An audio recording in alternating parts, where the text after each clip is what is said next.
महाराष्ट्राचा।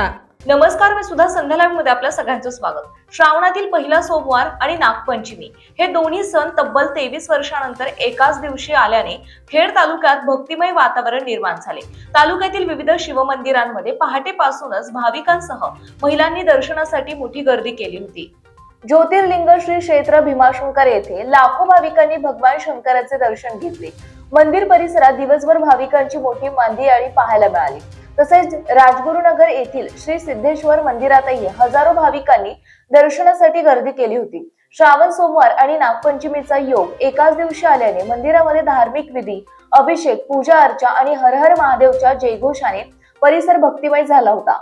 भाविकांनी नागदेवतेचे पूजन करून सुख समृद्धी आणि आरोग्यासाठी प्रार्थना केली आहे। संध्या लाईव्ह साठी प्रतिनिधी नाजिम इनामदार, राजगुरुनगर।